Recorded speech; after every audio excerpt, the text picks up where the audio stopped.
Bismillahirrahmanirrahim. Assalamualaikum warahmatullahi wabarakatuh. Innal hamdalillah nahmaduhu wa nasta'inuhu wa nastaghfiruh. Wa na'udzu billahi min shururi anfusina wa min sayyiati a'malina. Man yahdihillahu fala mudilla lahu wa man yudlilhu fala hadiya lahu. Asyhadu an la ilaha illallah wahdahu la syarika lah. Wa asyhadu anna Muhammadan abdullahi wa rasulullah. Allahumma salli ala Muhammadin wa ala alihi wa ashabihi wa man tabi'ahum bi ihsan ila yaumiddin wa ba'du. Saudaraku kaum muslimin rahimani wa rahimakumullah. Pengajian malam ini kita akan selingi bab tentang tazkiyatun nufus. Seharusnya kita melanjutkan pembahasan akidah, pembahasan tentang keluarga. Saya ingin sampingkan pentingnya permasalahan ini, yaitu bab tentang perintah menjaga lisan. Ya, ini pasal tentang hasaidu alsun, bencana yang ditimbulkan karena lisan.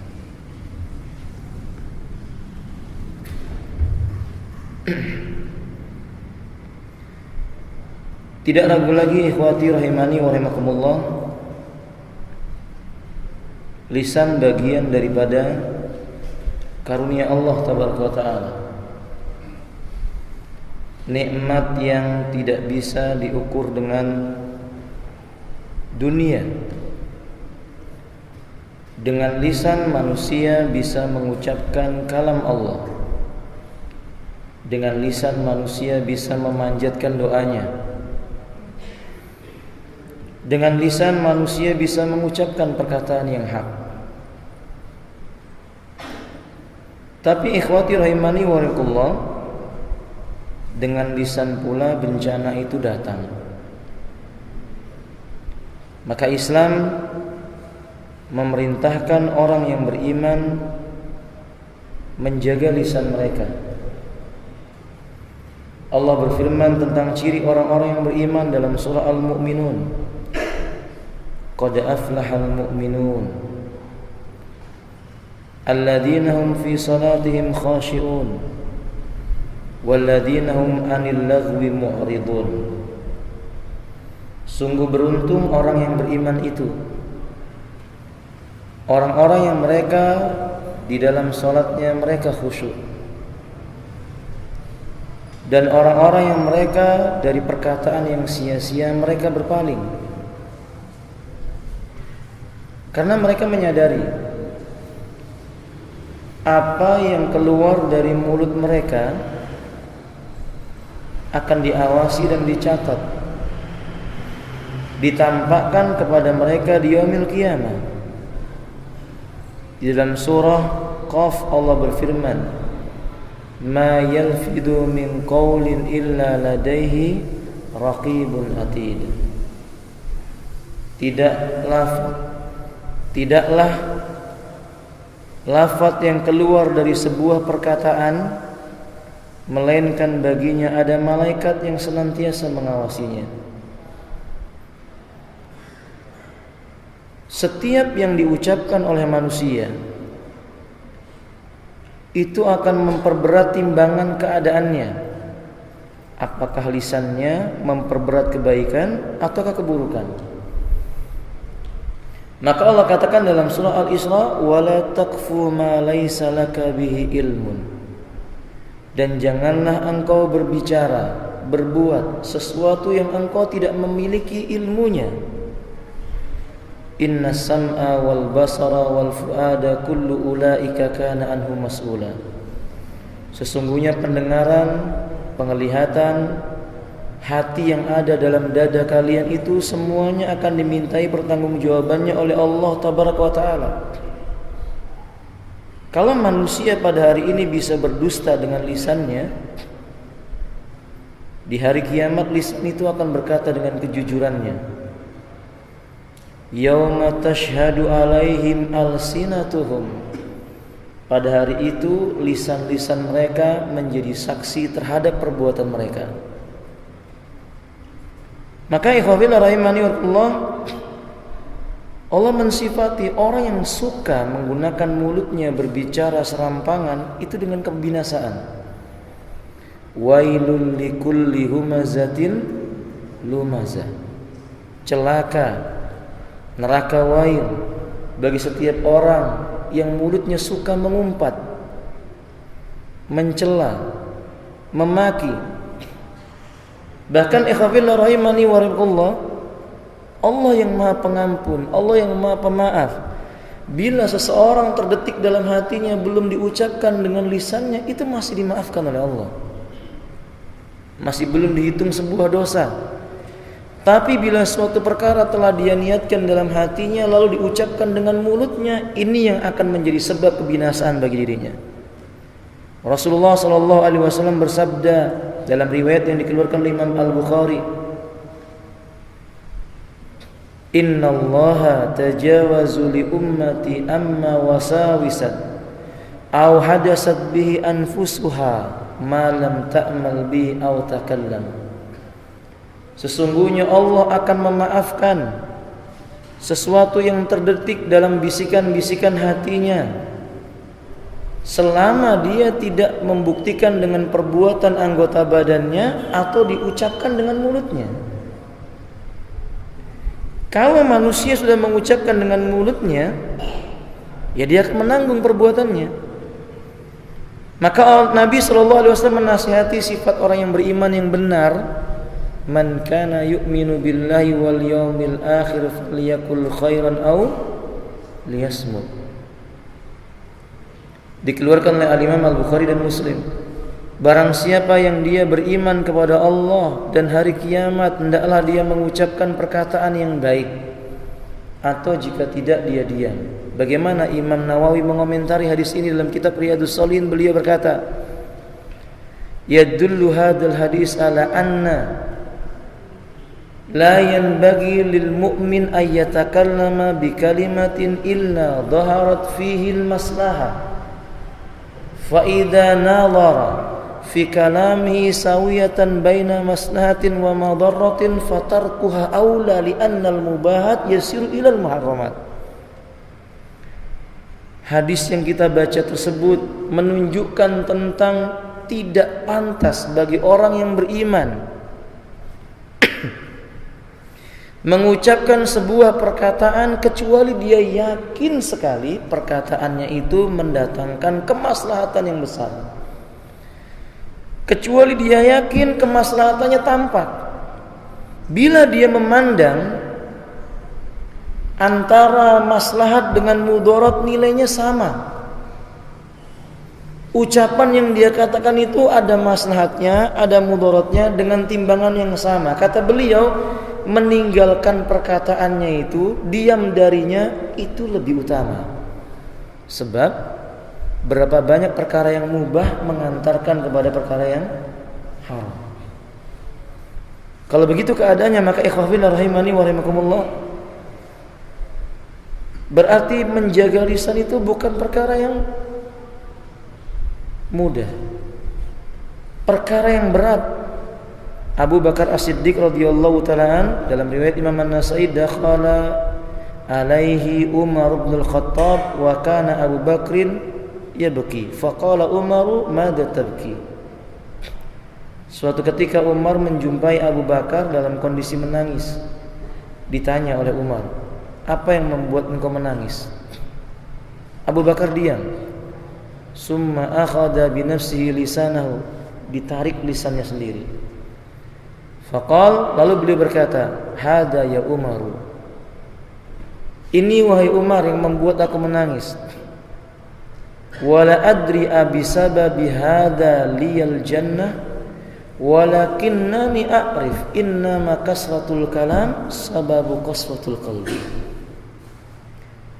Umar, aku tidak tahu apakah lisanku ini bisa membuat aku masuk ke dalam surganya Allah Ta'ala, tapi yang aku tahu, terlalu banyak bicara itu membuat hati menjadi keras, menjadi mati. Itu Abu Bakar As-Siddiq radhiyallahu taala anhu. Betapa beliau mengetahui tentang pentingnya menjaga lisan ini. Dari Abu Hurairah radhiyallahu taala anhu anna Rasulullah sallallahu alaihi wasallam qala innal abda la yatakallamu bil kalimati ma yatabayyanu fiha. Kata Rasulullah sallallahu alaihi wasallam, sungguh ada seorang hamba, dia enteng saja berbicara yang dia tidak jelas dan tidak mengerti apa makna pembicaraannya itu.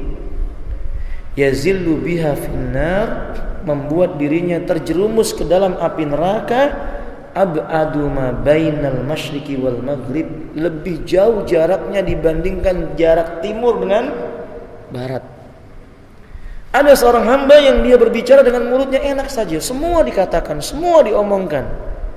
Dan kita melihat ada orang seperti ini, Bapak. Apa saja yang mau dia omongkan, diomongkan. Apa saja yang dia ingin katakan, dia sampaikan. Yang masuk telinganya langsung keluar dari mulutnya, yang dilihat oleh matanya langsung keluar lihat mulutnya, yang disangka dengan hatinya langsung keluar lihat lewat mulutnya. Ini ciri-ciri orang-orang yang akan binasa. Dia tidak menimbang apa yang dia katakan. Nanti dia masuk ke dalam neraka, tergelincir ke dalam neraka, jaraknya lebih jauh daripada timur dan barat. Riwayat ini dikeluarkan oleh Al-Imam Al-Bukhari. Dan beliau mengatakan innar rajula la yatakallamu bil kalimati min ridwanillahi ta'ala. Sungguh ada seorang lelaki, ia berkata-kata dengan satu buah kalimat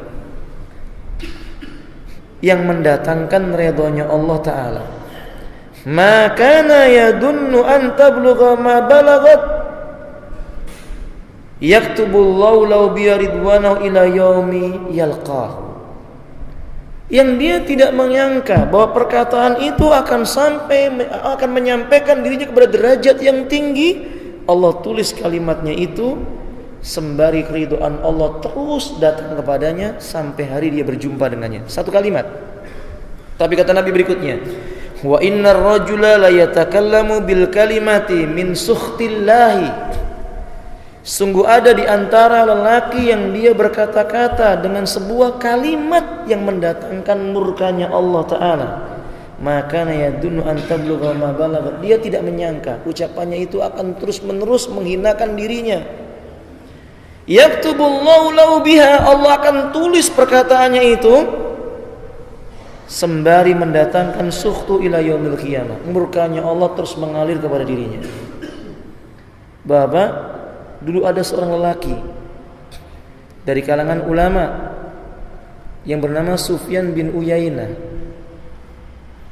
Suatu ketika setelah beliau duduk bersama dengan muridnya, beliau duduk lama, tiba-tiba beliau berkata, wallahi la a'rifu madza kuntu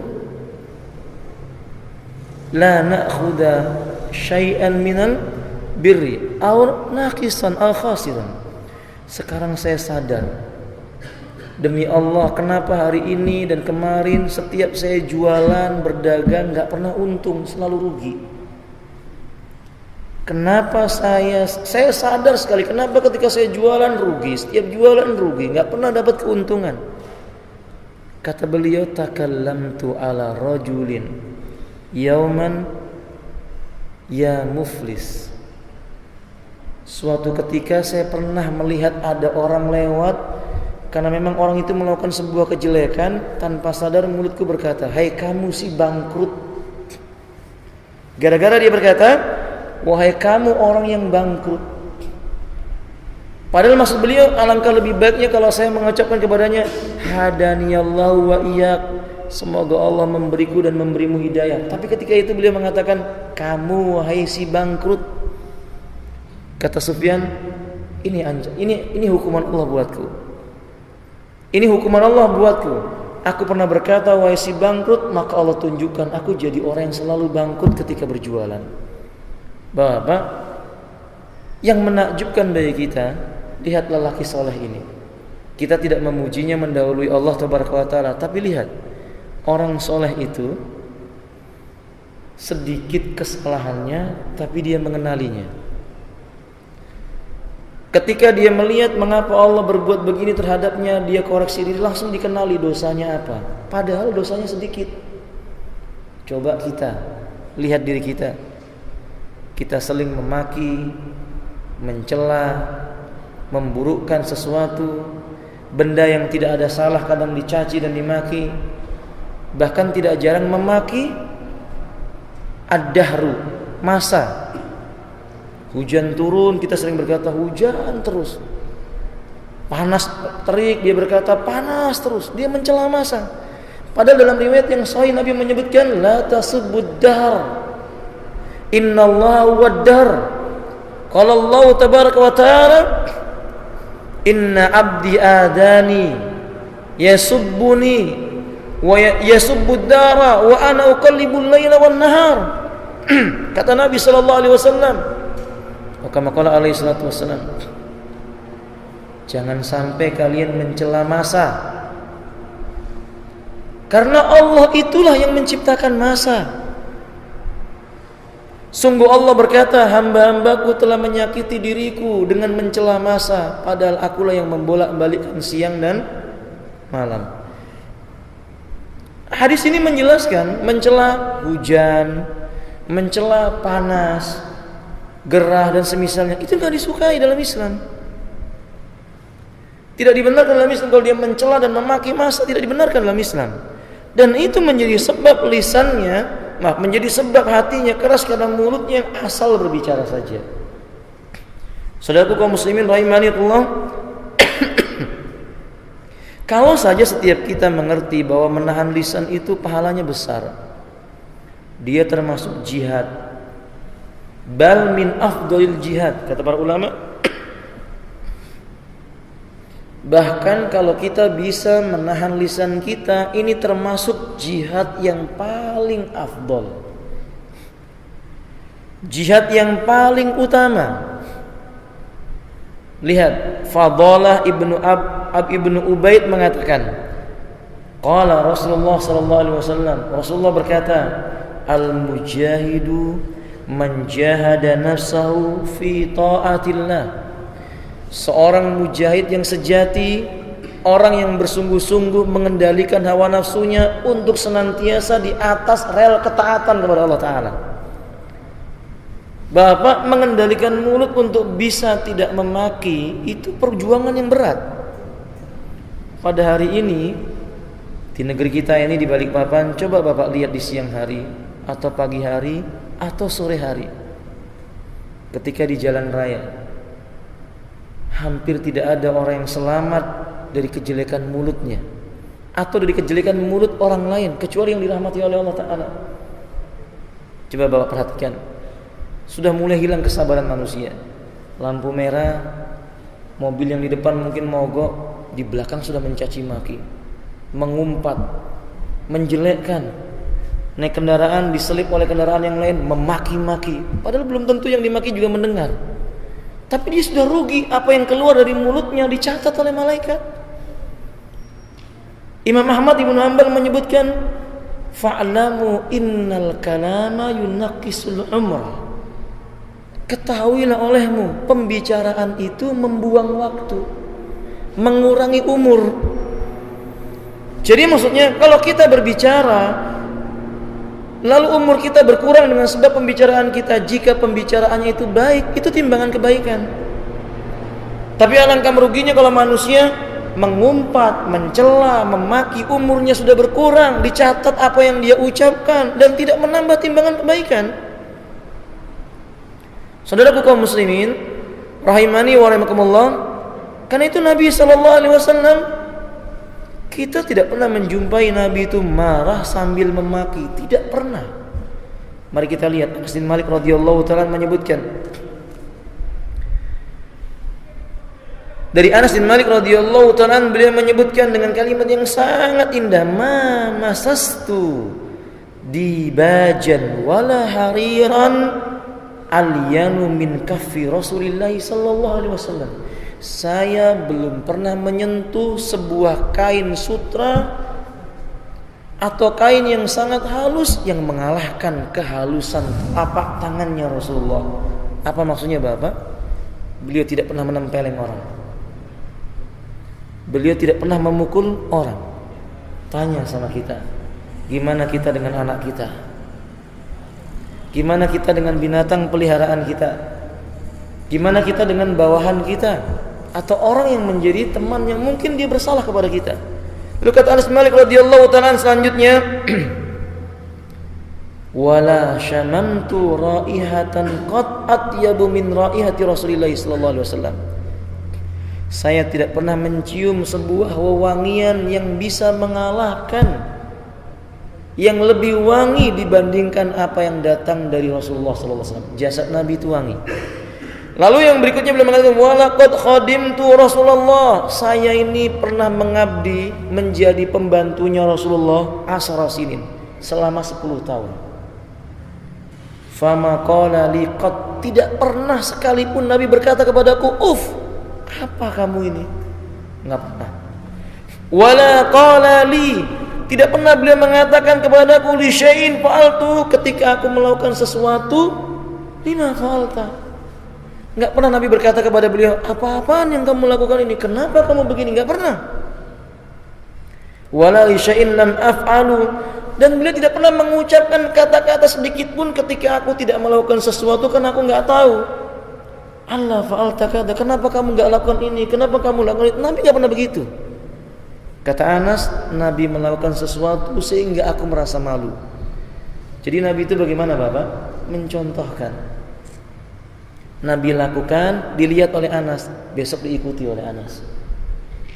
Nabi kerjakan, kalau beliau melihat Anas keliru, Nabi membenarkan dengan perbuatan. Besok dilihat oleh Anas, dilakukan dan seperti itu. Lihat Rasulullah SAW. Inilah istri-istri Nabi. Di antaranya Aisyah radhiyallahu taala menyebutkan, araftu ma indan Nabi sallallahu alaihi wasallam bitaghayyuri wajhi faida tahammaru wajhun Nabi sallallahu alaihi wasallam fa huwa alal ghadbi la nastati an narfa'u ru'usana. Kata Aisyah radhiyallahu ta'ala, aku sangat mengenali pribadinya Nabi sallallahu alaihi wasallam. Aku cukup melihat dari perubahan wajah Nabi, kalau memerah itu berarti Nabi marah, maka kami istri Nabi sudah tidak ada yang berani mengangkat wajah melihat beliau. Nabi itu Bapak kalau marah cukup wajahnya merah, dahinya berkernyit, seluruh istrinya tidak ada yang sanggup mengangkat wajah, tertunduk. Jangankan istrinya, seluruh para sahabat. Umar yang begitu tegas, dalam riwayat Imam Tirmidzi walaupun sanadnya diperbincangkan oleh para ulama, tapi ini maknanya benar. Kalau Umar itu melewati sebuah jalan, ada setan lewat di jalan itu, setan lebih pilih jalan yang lain, takut dengan Umar. Tapi Umar melihat wajah Nabi, kalau Nabi sedang marah nggak sanggup, beliau tertunduk di hadapan Nabi. Ya, ini Nabi menambahkan bahwa kemarahannya tidak pernah dengan kata-kata. Aisyah ingin menceritakan kepada kita, Rasulullah itu lisannya lembut sekali. Lisan Rasulullah itu tidak pernah marah. Maksudnya tidak pernah mencaci maki, tidak pernah. Sampai Aisyah menyebutkan, ma qabahan Nabi sallallahu alaihi wasallam qat ta'aman fa in yurid ay ya'kula fayakul wa illa fasakata. Atau kama qala radhiyallahu ta'ala, Nabi itu tidak pernah mengkritik makanan. Itu makanan, Mbak. Belum manusia. Nabi enggak pernah mengomentari makanan. Kalau beliau suka beliau makan, kalau enggak beliau diam. Ummu Salamah menceritakan suatu ketika beliau membuat masakan daging dob. Dob itu binatang seperti biawak, tapi bukan biawak. Ada yang menerjemahkan di kitab Bulughul Maram itu diterjemahkan oleh orang-orang kita dengan biawak, salah Pak. Dob itu kadal. Dia makannya rumput, serangga. Kalau biawak dia makan bangkai. Nah, dob ini halal hukumnya. Kalau biawak hukumnya haram. Nanti penjelasannya di lain waktu. Suatu ketika Ummu Salamah menyodorkan kepada Nabi daging dob. Dalam riwayat yang lainnya Ummu Habibah. Nabi cuma melihat makanan itu, kemudian diletakkan di depan Nabi. Datang Khalid. Khalid berkata, ya Rasulullah, mungkin kamu tidak suka. Sungguh aku berhajat dengannya. Kata Nabi, kalau kamu suka habiskan dia. Dimakan oleh Khalid sampai habis. Nabi tidak mengomentari sama sekali. Dalam riwayat yang lainnya Nabi mengatakan ketika selesai makan, Khalid ditanya, Khalid bertanya, "Wahai Rasulullah, kenapa engkau tidak makan daging dhab?" Jawaban beliau indah, "Karena istriku tidak pernah memasakkannya." Masalahnya cuma apa? Dia ingin menghargai orang yang memasak itu, karena Ummu Habibah ketika itu yang memasakkannya. Beliau mengatakan, "Aku tidak biasa makan yang seperti ini." Beliau tidak mengatakan, "Makanan apa ini? Dari mana?" Tidak pernah. Lisannya sangat lembut. Hadza Rasulullah sallallahu alaihi wasallam, beginilah Rasulullah sallallahu alaihi wasallam. Dan bapak-bapak saudaraku kaum muslimin, enggak ada suatu perkara yang lebih ditakutkan oleh Nabi sallallahu alaihi wasallam menimpa umat ini kecuali apa? Orang yang pintar ngomong tapi hatinya rusak. Karena omongan itu akan merusak kaum muslimin. Inilah Nabi mengatakan dari Sufyan ibnu Abdillah radhiyallahu ta'ala, beliau berkata, "Qultu ya Rasulullah, hadisni bi amrin a'tasimu bihi." Wahai Rasulullah, ceritakan padaku suatu perkara yang aku akan berpegang teguh dengan perkara itu. Qala qul rabbiyallah summa istaqim. Kata Nabi, ucapkan Rabbku adalah Allah, istiqomahlah, jangan berbuat syirik. Qultu ya Rasulullah, ma akhwafu ma takhafu alayya. Wahai Rasulullah, apa perkara yang paling kamu takutkan menimpa aku? Qala Nabi mengatakan, fa akhadha an-nabiyyu lisanahu aw fa akhadha bi lisani nafsi summa qala hadza. Nabi tiba-tiba menarik lisannya lalu berkata, "Ini yang saya khawatirkan." Lalu Nabi menyebutkan dalam hadis yang lainnya, beliau mengatakan, "Inna akhwafu ma akhafu ala ummati." Sesuatu yang paling ku khawatirkan menimpa umatku adalah kullu munafik alimul lisan. Orang munafik tapi pintar ngomong, itu merusak. Dan orang soleh itu bapak, ulama kita, coba perhatikan, tidak ada yang banyak omong kecuali omongannya itu mengandung apa? Manfaat. Pembicaraannya mengajak kepada surga, pembicaraannya mengingatkan tentang neraka agar dia jauh darinya, pembicaraannya mengingatkan tentang hakikat hidup manusia, menghamba kepada Allah tabaraka wa taala, selalu pembicaraannya yang bermanfaat. Imam Malik datang kepadanya seorang penduduk Hijaz, Pak. "Bukankah engkau Imam Malik?" "Saya Malik." Gak pakai apa? Imam, kata beliau. "Saya Malik.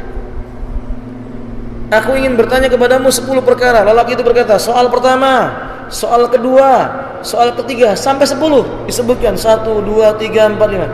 Ternyata Pak, beliau berkata, adapun soal yang pertama, wallahu a'lam bishawab. Soal yang kedua, wallahu a'lam bishawab. Soal yang ketiga, la adri, aku tidak tahu. Soal yang keempat, la adri, wallahu a'lam bishawab. Soal yang kelima, beliau jawab dengan hadis Nabi. Soal yang keenam dijawab oleh beliau dengan hadis Nabi. Selainnya nggak bisa dijawab.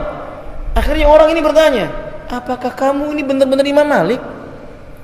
Maaf maksudnya Pak, masa imam nggak bisa Pak jawab pertanyaan? Apa kata Imam Malik? Sampaikan kepada semua manusia, sampaikan kepada manusia, annal Malik la yastati'u ay yastajibu su'alan. Beritahu orang, Imam Malik ternyata nggak bisa jawab. Sampaikan sama orang. Dan itu bukan sebuah kehinaan. Maksudnya, kalau memang nggak tahu ya ngomong nggak tahu, kan beda dengan orang zaman sekarang ini Bapak. Kadang bukan pada bidangnya dia bicara, dia komentar. Bidangnya dia jualan tomat, dia ngomentari pondasi bangunan. Ya nggak cocok. Sebaliknya, bidangnya bidang bangunan dan sebagainya, ya scaffolding lah apa segala macam, dia bicara tentang pupuk yang menyuburkan. Ya nggak cocok. Manusia itu bicara sesuai dengan apa yang ada padanya, dan itu pun sebatas kemampuan yang dia miliki. Karena Allah mengancam, wala taqfu ma laysa laka bihi ilmun. Jangan kamu mengucapkan perkataan yang kamu tidak mengetahui ilmunya. Bapak saudaraku kaum muslimin, ketika Nabi mengatakan bahwa yang paling kutakutkan adalah ini sambil menarik lisannya, coba Bapak lihat, ternyata lisan itu jauh lebih dahsyat, lebih tajam daripada pedang. Ini itu kenyataan. Kalau seorang lelaki, nih Bapak, marah dengan istrinya, kemudian dia ambil pedang, naudzubillah min dzalik, lalu dia sayat paha istrinya, jatuh talak enggak Pak? Saya tanya sama bapak. Atau lelaki lagi marah, ditempeleng wajah istrinya, jatuh talak nggak? Jatuh talak atau tidak, ikhwan? Tidak. Tapi kalau ini seorang suami lagi senda gurau dengan istrinya, senyum-senyuman, bergurau, lalu dia berkata, sudah ya, kamu saya talak. Jatuh talak tidak? Jatuh talak. Dengan tangan tidak jatuh talak, tapi dengan lisan jatuh talak. Itu menunjukkan bahwa lisan lebih berbahaya. Harus hati-hati manusia dengan lisan ini, ikhwati rahimanillah. Sungguh ikhwati rahimanillah, dengan demikian hampir-hampir Rasulullah SAW selalu berpesan kepada para sahabat agar manusia itu berlindung dari bahaya mulut. Kan fitnah itu banyak, ada fitnah wanita, Nabi menganjurkan berlindung dengannya. Ada fitnah harta, Nabi menganjurkan berlindung dengannya. Demikian pula dengan fitnah mulut, Nabi menganjurkan agar manusia berlindung dengannya. Inilah sahabat yang bernama Syakal ibni Hamid radhiyallahu ta'ala berkata, "Ataitun nabiyya, suatu hari aku mendatangi Nabi sallallahu alaihi wasallam, faqultu, ya Rasulullah, alimni ta'awudan ata'awwadu bi." Ajari aku sebuah doa perlindungan yang aku akan membaca dengannya. Faqada bikafai faqala kul.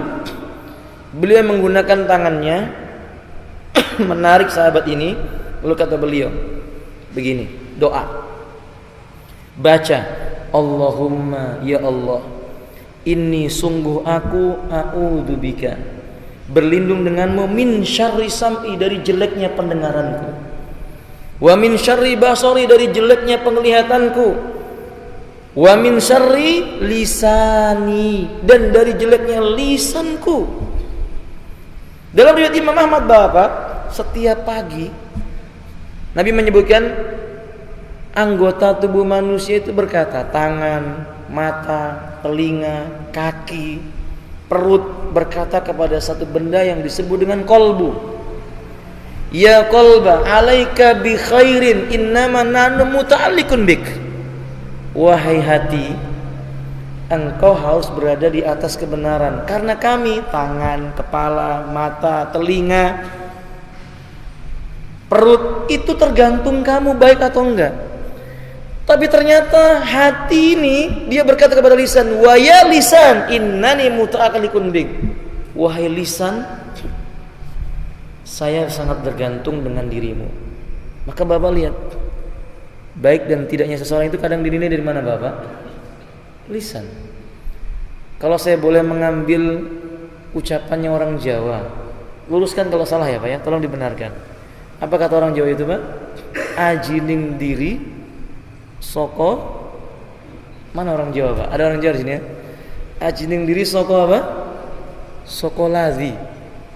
Ladi atau ladi ya? Wallahu a'lam. Pokoknya kalau diterjemahkan itu kira-kira kemuliaan seseorang itu bisa dilihat dari apa yang keluar dari mulutnya. Saya katakan ini benar. Ini benar. Orang itu mulia atau enggak dari mulutnya? Apa yang keluar dari mulutnya? Kalau mulutnya seseorang itu keluar mengumpat, nanti saya menganjurkan kepada Bapak kalau bisa cari sebuah buku yang berjudul tentang kisah tentang seorang dokter, keajaiban-keajaiban yang beliau jumpai ketika beliau saya lupa nama dokternya, bukunya penerbitnya Darussunnah. Ketika beliau ini mengunjungi seorang pasien masih muda, usianya 20 sekian tahun. Dia sakit dalam keadaan hampir meninggal dunia, sakaratul maut, di ICU. Jam 1 malam dokter ini datang, kemudian dia menggunakan stetoskop itu Pak ya, lalu meletakkan di dadanya. Lama sekali di dadanya itu. Setelah itu dilepas, dia bertanya kepada susternya, perawatnya, jam berapa sekarang? Para perawatnya mengatakan tepat jam 1 malam atau kurang lebih itu. Kata dokter ini, demi Allah aku mendengar adzan subuh. Tahu maksudnya Pak? Di mana dia mendengar? Ketika stetoskop itu diletakkan di dada orang itu, dia mendengar suara adzan subuh. Karena biasanya adzan subuh itu ada kalimat hayya as-salatu khairum minan naum. Maka dokter ini bertanya kepada ibunya, apa pekerjaan pemuda ini? Maka berkata ibunya, anakku bertugas mengumandangkan adzan. Dia selalu datang lebih cepat sebelum datangnya waktu adzan, dan anakku penghafal Quran. Masya Allah. Lisan yang digunakan untuk mengucapkan kebaikan itu tersimpan di dadanya, Bapak. Dibuktikan oleh Allah Tabaraka wa Ta'ala. Dokter ini mendengar dengan setiap suara adzan itu ada pada dadanya.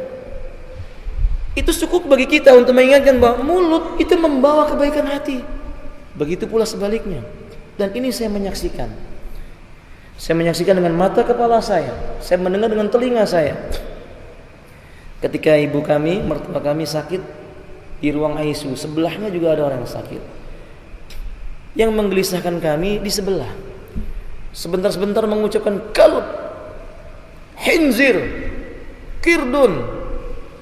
Kalau diterjemahkan ini memalukan. Ini nama-nama binatang ini, Pak. Jadi dia itu dari ruang ICU, dia tiba-tiba bangun mengucapkan kalbun. Kalbun itu artinya anjing. Dia mengucapkan babi, khinzir. Dia mengucapkan monyet. Saya bingung, saya gelisah melihat orang ini. Saya pun datang kepada keluarganya, saya tanya, kenapa ayahmu seperti itu? Anaknya berkata, ayah saya itu temperamen, Pak. Dia kalau marah sedikit, dia mencaci. Maka saya datang kepadanya, saya talqin, Pak, baca la ilaha illallah. Dia memandang saya lalu dia berkata, kalbun, saya dicaci. Anjing kamu, kata dia.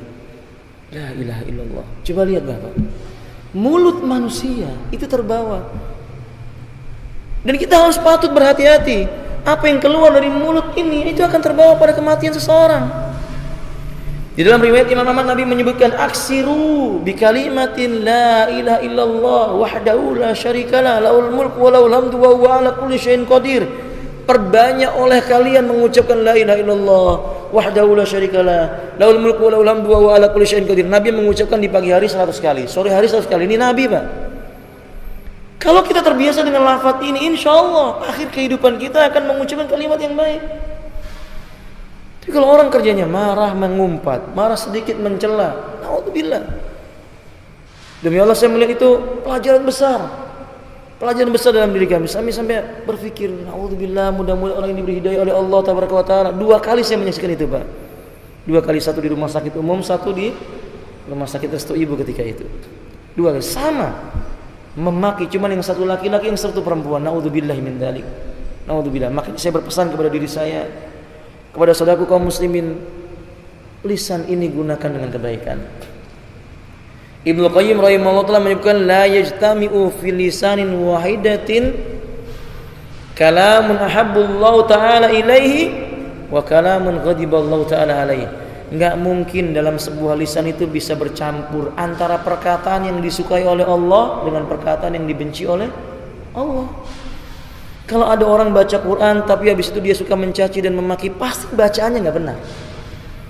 Pasti cara bacanya tidak diridhai oleh Allah Ta'ala, niatnya keliru. Tapi sebaliknya, kalau manusia cara bacanya benar, insya Allah mulutnya tidak akan suka mengumpat. Dia akan malu. Habis baca Quran masa dia mengumpat, habis mengucapkan la ilaha illallah masa dia mencaci. Dia akan malu kepada Allah Ta'ala. Nah, maka saudara kaum muslimin rahimani wa rahimakumullah, kemudian beliau mengingatkan kembali kepada kita, al-imsaku an hasadil lisan yu'addu minas shadaqat. Menahan mulut sampai dada ini sesak, sakit karena marah ini kita, Pak. Karena kadang kita itu marah, sebenarnya kita sanggup mengungkapkan kemarahan kita. Mungkin kepada bawaan kita, kepada anak kita, kepada istri kita, tapi kita tahan sampai dada ini sesak. Orang menahan marah itu dada kadang sempit, tapi bapak-bapak setelah itu akan lapang. Apa kata beliau? Itu termasuk sedekah yang memadamkan api neraka. Masya Allah. Masya Allah. Maka saya menasihati, mari kita belajar untuk tidak gampang berkomentar. Kalau ada sesuatu yang kita tidak sukai, kita mengucapkan apa, Pak? Atau kalau kita menyukailah, kita melihat sesuatu yang disukai, apa yang kita baca? Masya Allah, la quwata illa billah. Atau subhanakallahumma ma khalaqta hada batila. Sekarang kalau misalnya tidak kita sukai, apa yang kita baca, Bapak? Kalau kita melihat sesuatu yang tidak kita sukai, apa yang kita baca, saudara kaum muslimin? Atau kalau kita melihat musibah lah, apa yang dibaca, Pak? Kalau musibah menimpa seseorang atau menimpa diri kita, kita mengucapkan apa? Alhamdulillah ala kulli hal. Lalu kita mengucapkan apa? Inna lillahi wa inna ilaihi rajiun. Lalu yang terakhir mengucapkan Allahumma jurni fi musibati. Ya Allah, tolong beri aku pahala atas musibah yang menimpa aku. Jangan mencela. Jangan berkata, saya kan sudah sholat ya Allah, saya sudah puasa ya Allah, saya sudah berbuat ini dan itu, kenapa engkau beri saya cobaan ini ya Allah? Itu enggak baik. Harusnya kita mengatakan, ya Allah beri saya pahala atas musibah ini, atau yang semisal daripada itu. Kalau kita melihat ada seseorang yang dapat sesuatu yang kita tidak sukai, apa yang kita ucapkan? Segala puji wahai Rabbmu yang telah mengaruniakan aku kebaikan, aku berlindung denganmu dari segala macam kejelekan. Beri aku dan dia hidayah ke jalanmu yang lurus. Cukup kalau nggak bisa bahasa Indonesia, nggak bisa bahasa Arab, bahasa Indonesia. Nggak apa-apa, saudara kaum muslimin. Ini biasakan begitu. Melihat anak kita nakal, rumah tangga pasti akan menjumpai ini. Mungkin anaknya agak bandel sedikit, bapak jangan dicela. Berapa banyak bapak-bapak marah sama anaknya lagi tidur, anaknya berisik dibentak. Kalian ini manusia atau binatang? La haula wala quwata illa billah. Katakanlah kalau misalnya anaknya berkata kami binatang, pasti bapaknya siapa? Ya bapaknya binatang kan begitu bapak. Demikian enggak pantas begitu mengajak. Alangkah lebih baik dia mengatakan ta'al ya gulam, kemari, lalu doakan hadakallah, mudah-mudahan Allah memberimu hidayah, aslahakallah, semoga Allah memperbaiki keadaanmu. Itu lebih baik dibandingkan dengan apa? Mengumpat. Dicontohkan oleh Nabi. Bapak-bapak, kita percayalah, orang itu kalau berbuat zina hina atau tidak? Zina ya Pak ya? Zina itu hina toh? Pasti kita kalau melihat orang berbuat zina bagaimana? Jijik toh? Ya, menyikap perbuatan menjijikkan karena Allah marah, nabinya marah, agama melarang. Suatu ketika ada seorang wanita yang berbuat zina, tapi dia datang kepada Nabi, dia mengakui perbuatannya, minta dirajam. Hadis ini panjang sampai akhirnya wanita ini dirajam, ditanam setengah badan, dilempar batu sebesar ini. Ada seorang sahabat yang melempar batu wanita ini, darahnya itu muncrat mengenai bajunya. Maka sahabat ini namanya manusiawi Pak, manusiawi, tiba-tiba keluar kata-kata karena memang dia menghukumi dhairnya, karena yang namanya orang pezina itu kan hina. Maka mungkin menurutnya ya patut aja dihinakan. Darah najis kata lelaki ini. Nabi marah. Mahlan biqaulik, hati-hati dengan ucapanmu. Coba lihat, hati-hati dengan ucapanmu. Sungguh taubat wanita ini bila dibagikan kepada 70 penduduk kota Madinah yang bekerja di ini dan itu dan banyak dosanya, kama qala alaihi wasallam, akan diampuni oleh Allah Ta'ala. Maksudnya Bapak, belajar menahan lisan, karena bisa jadi orang yang kita caci dia dapat hidayah menjadi lebih baik daripada apa? Kita. Karena bisa jadi Bapak saudara kaum muslimin, kita nanti malu. Bagaimana kalau orang yang dicaci itu, kalau kita mencaci dia, tiba-tiba dia diberi hidayah, dia berkata, ya Allah ampuni dosaku dan dosa kaum muslimin. Kita termasuk kaum muslimin. Mungkin dengan sebab doa dia kita diampuni oleh Allah, padahal dia pernah kita apa? Caci. Belum lagi kita merasa malu nanti kalau di hadapan Allah Ta'ala. Semua kita akan mengenali siapa yang pernah kita kenal. Dulu yang pernah kita caci kita kenal, dulu yang pernah kita maki kita akan mengenalinya. Kenal satu persatu di hadapan Allah Ta'ala. Betapa malunya kita kalau ternyata orang yang kita caci itu masuk surga lebih dahulu, karena diampuni Allah dosa-dosanya. Bagaimana nanti wajah kita melihat dia di hadapan Allah Ta'ala? Maka ini saya katakan kepada diri saya dan kepada saudara kaum muslimin, ayo kita belajar menahan lisan. Karena dengan menahan lisan itu tanda kita telah mentazkiyah, berusaha mensucikan apa? Diri. Kita tutup dengan firman Allah, qad aflaha man zakkaha wa qad khaba man dassaha. Sungguh beruntung manusia yang mensucikan jiwanya, dan merugi mereka yang mengotori jiwanya. Salah satunya dengan apa?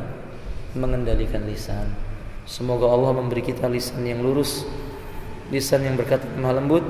Semoga Allah Subhanahu wa taala mengaruniai kita lisan yang bisa mengantarkan kepada surganya Allah Tabaraka wa taala.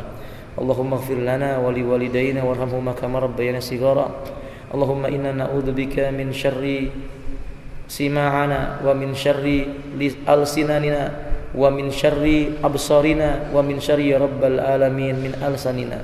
Allahumma aqsim lisanana minas sayyi'at ya rabbal alamin. Rabbana atina fid dunya hasanah wa fil akhirati hasanah wa qina adzabannar. Wa sallallahu wa salamun alal mursalin walhamdulillahi rabbil alamin. Wallahu a'lam bishawab. Sampai di sini mungkin Bapak sudah masuk waktu Isya. Assalamualaikum warahmatullahi wabarakatuh.